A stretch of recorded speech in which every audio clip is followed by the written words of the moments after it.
Quand on avait passé le seuil de la petite maison qu'habitait notre philosophe, dans le cul-de-sac Lefebvre, à Rouen, on apercevait une chambre profonde, basse de plafond, de construction antique. Dans un coin était le lit du métaphysicien. Un système de rideaux et un canapé à la grecque l'entouraient classiquement et confortablement. Dans l'angle opposé gisaient des livres. Une grande cheminée s'épandait vis-à-vis de la porte. À droite, dans une armoire entrebâillée, on découvrait un bataillon formidable de bouteilles étiquetées. C'est dans ces lieux qu'une nuit, vers 1 heure, dans l'hiver de 17.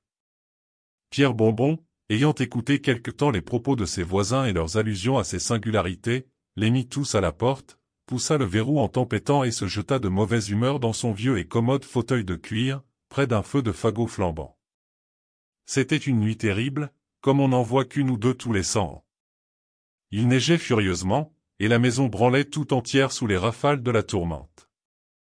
Le vent sifflait dans les interstices des cloisons et s'engouffrait rageusement dans la cheminée, plissant et déployant les rideaux du lit, ou mettant en désarroi les papiers qui dormaient près des livres.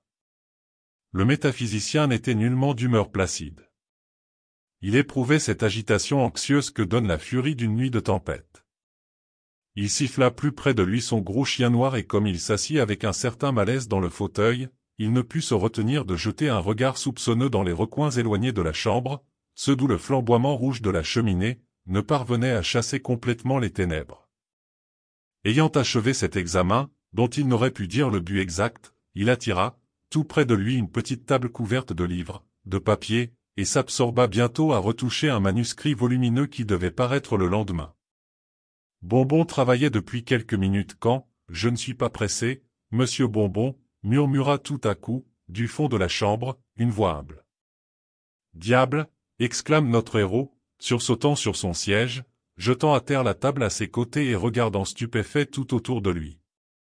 C'est cela, répliqua calmement la voix. Quoi, c'est cela? Comment êtes-vous venu ici, vociféra le métaphysicien.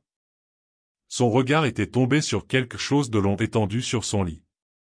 Je disais, dit l'intrus sans s'inquiéter de ses interrogations, je disais que j'avais tout le temps, que l'affaire pour laquelle je suis venu n'est point pressante, bref, que je puis parfaitement attendre que vous ayez fini votre exposé. Mon exposé? Eh bien mais, comment savez-vous, comment êtes-vous arrivé à savoir que j'écrivais un exposé, bon Dieu? Chut, répondit l'intrus à voix basse et aiguë. Il se leva rapidement du lit et fit un pas vers Bonbon, la lampe de fer qui pendait du plafond se mit à osciller par saccades à son approche. Notre philosophe, bien que stupéfait, ne s'abstint pas cependant d'examiner le costume et l'apparence de l'étranger. Les lignes de sa personne, minces, mais d'une taille au-dessus du commun, saillissaient aux yeux par le menu, grâce à un costume noir et râpé qui collait étroitement à la peau, et qui semblait dater, pour la coupe, du siècle passé. Ces habits avaient évidemment été faits pour quelqu'un de bien moins grand que leur possesseur actuel. Aux poignets et aux chevilles, on apercevait la chair. Une paire de boucles brillantes aux souliers contrastait avec la pauvreté extrême du reste. De la tête pendait une queue terriblement longue. Une paire de lunettes vertes, à verre de côté, protégeait ses yeux contre la lumière et empêchait Bonbon d'en discerner la forme et la couleur. Sur toute la personne de l'étranger, il n'y avait pas apparence de chemise. Mais une cravate blanche, mince, était nouée avec un soin extrême autour du cou, les bouts en pendaient cérémonieusement tout droit et parallèles. Cette cravate donnait à l'étranger, quoique, j'ose le dire, sans intention aucune, l'air d'un ecclésiastique. En vérité, plusieurs autres points, soit de sa mise, soit de ses manières, auraient pu servir à confirmer cette idée. Au-dessus de son oreille gauche, il portait, comme les clercs d'aujourd'hui, un instrument pareil au stylus des anciens.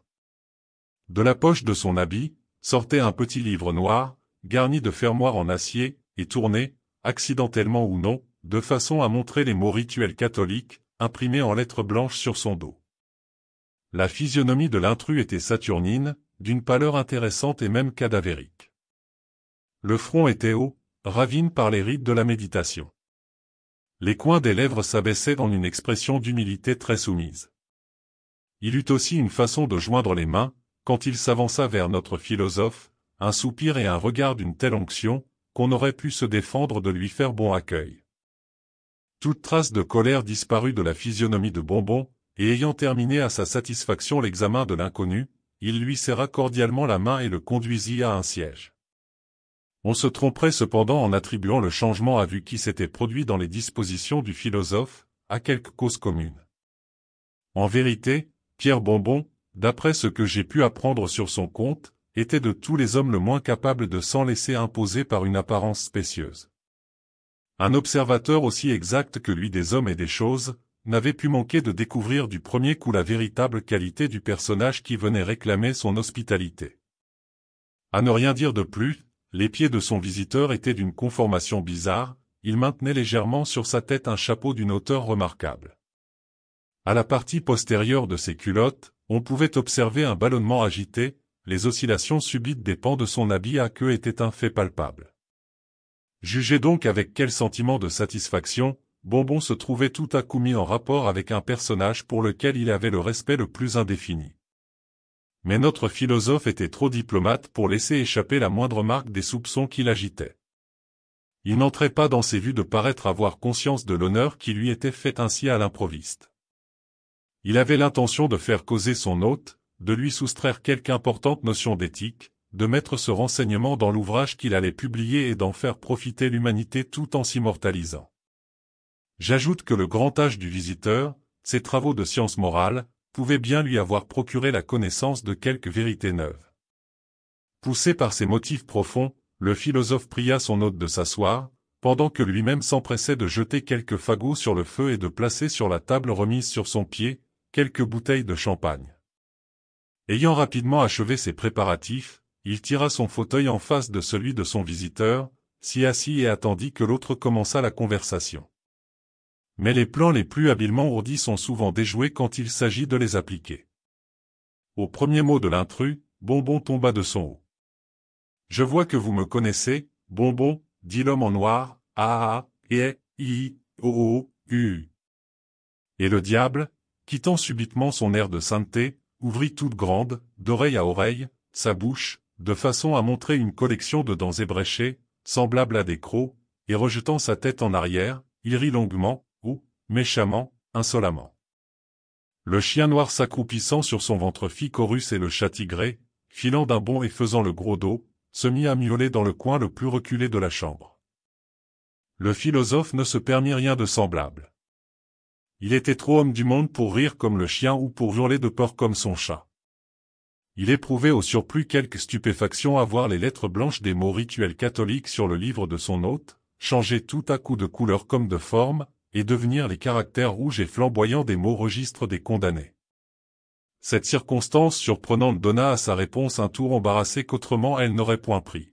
« À vrai dire, monsieur, dit le philosophe, à vrai dire, à parler sincèrement, je crois que vous êtes, ma parole, c'est-à-dire que je pense, j'imagine, j'ai l'idée confuse, très confuse de l'honneur remarquable. » « Oh, ah, oui, très bien, interrompit sa majesté, n'en dites pas davantage, je vois ce que c'est. Et là-dessus ôtant ses lunettes vertes, il en essuya soigneusement les verres sur la manche de son habit, et les mit dans sa poche. L'incident du livre avait étonné Bonbon, mais ce qu'il vit alors le saisit bien davantage. En levant la tête, curieux de savoir quelle couleur avaient les yeux de son hôte, il découvrit qu'ils n'étaient ni noirs, ni gris, ni noisette, ni bleu, ni jaune, ni rouge, ni d'aucune couleur céleste, terrestre ou marine.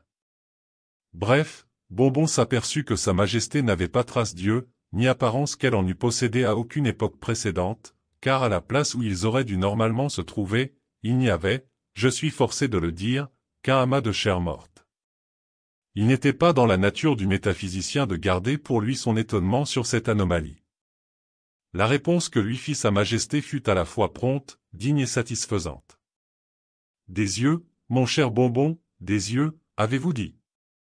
Oh, ah, je comprends. Les sottes histoires, et, que l'on débite sur mon compte, vous ont donné de fausses idées sur ma figure. Des yeux, vraiment. Les yeux, mon cher Bonbon, font très bien à leur place, c'est là le front, me direz-vous. Très vrai, le front d'un vermisseau. Pour vous, ces instruments d'optique sont indispensables, et cependant, je vais vous convaincre que ma vision est plus pénétrante que la vôtre. Voilà une chatte que j'aperçois dans le coin, une jolie chatte. Regardez-la, observez-la bien. Maintenant, Bonbon, répondez-moi, voyez-vous les pensées, dis-je, qui s'engendrent en ce moment sous son péricrâne? Voilà le point. Vous ne les voyez pas. Elle songe que nous admirons la longueur de sa queue et la profondeur de son esprit. Elle vient de décider que je suis le plus distingué des ecclésiastiques et vous le plus superficiel des métaphysiciens. Vous voyez bien que je ne suis pas tout à fait aveugle. Pour des personnes de ma profession, des yeux, comme vous l'entendez, seraient un simple embarras. À chaque instant, ils risqueraient d'être crevés par quelque fer à rôtir ou quelque fourche à remuer. Pour vous, je l'accorde, ces petites machines optiques sont fort nécessaires. Tâchez d'en bien user. Moi, ma vision, c'est l'âme. Là-dessus Sa Majesté se servit de vin, et versant une rasade à Bonbon, l'engagea à boire sans se gêner et à se considérer d'ailleurs comme chez lui. Un bien bon livre que le vôtre, Bonbon, reprit Sa Majesté en frappant d'un air protecteur sur l'épaule du philosophe. Celui-ci posait son verre, après avoir suivi à la lettre les ordres de son hôte. Un bien bon livre, sur ma parole, c'est un livre selon mon cœur, cependant la façon dont vous avez divisé le sujet, pourrait être retouchée. Plusieurs de vos principes me rappellent Aristote. Ce philosophe fut un de mes amis les plus intimes. Je l'aimais autant pour son affreux caractère que pour la désinvolture avec laquelle il commettait ses bévues. Il n'y a qu'une vérité solide dans tous ses écrits, et celle-là je la lui ai soufflée par compassion pour sa sottise. Je suppose, Bonbon, que vous savez parfaitement à quelle divine vérité morale je fais allusion. Je ne saurais. Vraiment? Et mais, ce fut moi qui dis à Aristote qu'en éternuant les hommes éliminent par le nez le trop-plein de leurs idées. Ce qui est ici Bonbon eut le hoquet indubitablement le cas. Il se versa un second verre et offrit une prise à Sa Majesté. Il y avait aussi Platon, continua le visiteur en déclinant modestement la tabatière et le compliment qu'elle impliquait, il y avait aussi Platon, pour lequel j'ai eu un temps, toute l'affection d'un ami. Vous avez fréquenté Platon, mon cher hôte? Ah mais non, j'oubliais, mille excuses. Il me rencontra à Athènes un jour, au Parthénon, et me dit qu'il ne savait comment faire, qu'il cherchait une idée depuis une éternité. Je le priai d'écrire. Il me dit qu'il le ferait, et s'en alla chez lui. Moi, je partis pour les pyramides. Mais ma conscience me reprochait d'avoir révélé une vérité, même à un ami. Je me hâtai de revenir à Athènes et y arriver au moment où mon philosophe écrivait le mot. Donnant une chiquenaude au lambda, je le mis à l'envers, de sorte qu'aujourd'hui on lit. C'est là, comme vous savez, la sentence fondamentale de la métaphysique platonicienne. Avez-vous jamais été à Rome? Demanda le philosophe en finissant la seconde bouteille de champagne et en allant chercher du chambertin. Une fois seulement, Bonbon, dit Sa Majesté parlant gravement, comme un livre. Il y eut un temps où se produisit, à Rome, une anarchie de 5 ans, pendant lesquels la République, privée de tous ses chefs, n'eut d'autres magistrats que les tribuns du peuple, qui, eux, ne possédaient légalement aucun pouvoir exécutif. À cette époque, Bonbon, à cette époque seulement j'ai été à Rome. Je n'ai donc eu, sur terre, aucune relation avec les philosophes latins. Que pensez-vous, que pensez-vous, d'Épicure? Ce que je pense d'Épicure, dit le diable surpris. J'espère que vous n'avez rien à reprocher à Épicure? Ce que je pense d'Épicure. Est-ce à moi que vous parlez, monsieur? C'est moi qui suis Épicure. Je suis celui qui a écrit, du premier au dernier, les 300 traités commémorés par Diogène Laërce. Ça, c'est un mensonge, dit le métaphysicien auquel le vin était monté à la tête. Très bien, monsieur, dit Sa Majesté apparemment fort flattée, parfaitement bien. Ça, c'est un mensonge, répéta sentencieusement le restaurateur. Ça, c'est un mensonge. Eh bien, comme vous voudrez, dit le diable pacifiquement. Et Bonbon ayant dit son fait à Sa Majesté, jugea à propos de terminer la seconde bouteille de chambertin. Comme je le disais, reprit Sa Majesté, comme je vous le faisais observer il y a quelques instants, dans le livre que vous tenez là, Bonbon, certaines propositions sont bien risquées. Par exemple, que diable voulez-vous dire avec tout votre fatras sur l'âme? Je vous en prie, monsieur, qu'est-ce que l'âme? L'âme, l'âme, répondit le métaphysicien en se reportant à son manuscrit, est indubitablement. Non, monsieur. Sans contredit. Non, monsieur. Incontestablement. Non, monsieur. Évidemment. Non, monsieur. Et sans doute. Non, monsieur. Ah ok. Non, monsieur. Et sans? Non, monsieur, l'âme n'est rien de pareil. Ici le philosophe furieux se hâta d'en finir avec la 3e bouteille de Chambertin. Alors, monsieur, je vous prie, qu'est-ce que l'âme? Ce n'est ni ça, monsieur Bonbon, répliqua sa majesté en méditant. J'ai goûté, c'est-à-dire, j'ai connu de très mauvaises âmes et d'autres passables. Ici, l'intrus claqua de la langue et ayant laissé tomber inconsciemment sa main sur le volume dans sa poche, fut saisi d'un violent accès d'éternuement. Il continua. Il y a eu l'âme de Cratinus, passable. Aristophane, une âme d'un bouquet. Platon, exquise. Non pas votre Platon à vous, mais Platon, le poète comique. Votre Platon aurait mis sens dessous l'estomac de Cerbère. Quelle horreur!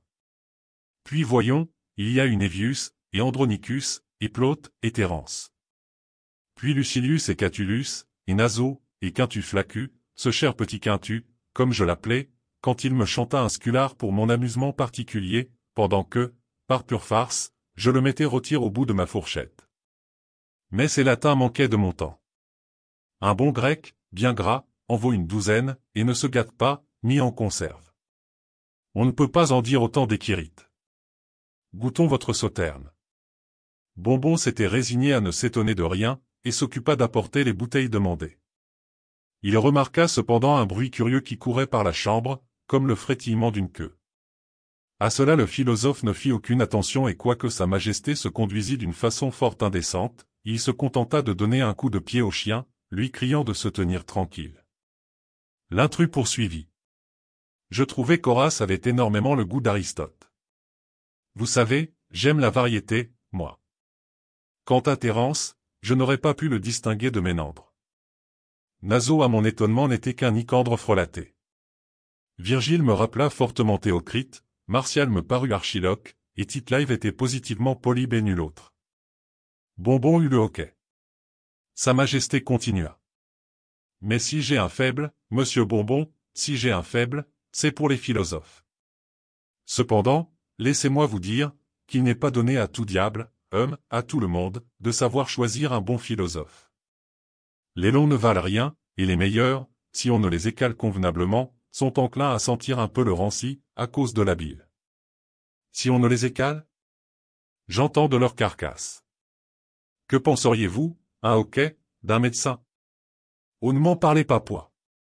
Sa majesté fit un haut le corps, je n'en ai jamais mangé qu'un, ce coquin d'Hippocrate. Il sentait la fétida, oh. Je m'enrhumai horriblement en le lavant dans le Styx, et après tout, il me donna le choléra morbus. Un hoquet, ce misérable, exclama Bonbon, cet avorton, un hoquet, de boîte à pilules. Le philosophe essuya une larme. Après tout, continua le visiteur, si un bon diable, un homme comme il faut, dis-je, veut vivre, il est forcé d'avoir plus d'un talent. Chez nous une bonne mine est preuve d'aptitude diplomatique. Comment ça? Nous sommes quelquefois très à court de provisions. Il faut que vous le sachiez, dans un climat aussi étouffant que le nôtre, il est rarement possible de conserver vivante une âme plus de 2 ou 3 heures. Et après la mort, à moins qu'on ne les marine immédiatement, et une âme marinée ne vaut rien, elle commence à sentir, vous comprenez, hein. Quand les âmes nous viennent par la voie ordinaire, il est toujours à craindre qu'elles ne soient gâtées. Bon Dieu, un hoquet, mais comment faites-vous? Ici la lampe de fer commença à tourbillonner avec une violence redoublée, et le diable sursauta sur son fauteuil. Cependant avec un léger soupir, il reprit sa physionomie habituelle, puis dit simplement à Bonbon d'une voix étouffée. Je veux vous dire une chose, Bonbon, il ne faut plus jurer. Bonbon voulut montrer qu'il avait parfaitement compris et qu'il acquiesçait. Il avala une nouvelle rasade, et le visiteur reprit. Il y a plusieurs façons de se tirer d'affaire. La plupart de nous meurent de faim. Quelques-uns se rabattent sur les âmes marinées. Pour ma part, je me les procure, vivantes corpore. J'ai découvert qu'alors elle se conserve parfaitement. Mais le corps, ah ok, le corps? Le corps, le corps. Eh bien quoi, le corps? Oh, ah, je comprends. Le corps? Mais la transaction ne le touche en rien. De mon temps j'ai fait d'innombrables achats de ce genre, et le corps n'en a jamais souffert. Il y a eu Caïn, et Nemrod, et Néron, et Caligula, et Denis, et Pisistrate et mille autres, qui n'ont pas su à la fin de leur vie, ce que c'était d'avoir une âme. Et cependant, monsieur, ces hommes ont fait l'ornement de la société. Et mais, n'y a-t-il pas Vey que vous connaissez aussi bien que moi? Est-ce qu'il n'est pas en possession de toutes ses facultés mentales et corporelles? Qui compose des épigrammes mieux acérées? Qui raisonne avec plus d'esprit? Tenez, j'ai le document dans ma poche. En disant ces mots, il produisit un portefeuille de cuir rouge et en tira un certain nombre de papiers. Comme il les feuilletait, Bonbon y surprit des commencements de noms comme Machi, Maza, Robeste, Jor, Calig, Élisab. Sa Majesté arriva enfin à une bande étroite de parchemin et lut tout ce qui suit. En considération de certains dons spirituels inutiles à spécifier, et en outre, 2000 louis d'or, moi, âgé de 1 an et 1 mois, transmets par la présente au porteur tous mes droits et titres de propriété sur l'ombre, que l'on appelle mon âme. Signé, V. Ici Sa Majesté prononça un nom que je ne me crois pas autorisé à donner plus au long. Un garçon d'esprit, reprit le visiteur, mais comme vous, monsieur Bonbon, il se trompait sur la nature de l'âme. Ah, concevez-vous une ombre fricassée? Une ombre, un hoquet fricassé, s'écria notre héros dont l'esprit s'illuminait peu à peu par les discours de Sa Majesté. Que je sois pendu, ok, si je suis un pareil, un ok, bonnet. Mon âme à moi, monsieur, un ok. Votre âme, monsieur Bonbon? Oui, monsieur, un ok, mon âme est. Quoi, monsieur? N'est rien moins qu'une ombre, monsieur. Est-ce que vous voudriez dire? Oui, monsieur, mon âme à moi est un ok, oui, monsieur. Je n'ai pas l'intention. Mon âme à moi est un ok, particulièrement propre à être mise un ok. Où, monsieur? À l'étuvée. Ah. En ragoût. Et. En fricassé. Vraiment? À faire des beignets et des fricandeaux. Et tenez, je suis un bon garçon, je veux bien vous la céder, un ok, une bonne affaire, à bon compte. Et le philosophe tapa sur le ventre de Sa Majesté. Je n'y songe pas, dit celle-ci, calmement, en se levant de son fauteuil. Le métaphysicien regardait son visiteur, les yeux écarquillés. Je suis pourvu pour le moment, dit Sa Majesté. Et un ok, eh bien. Je n'ai pas de fonds disponibles. Quoi, oui? D'ailleurs, il serait peu délicat de ma part.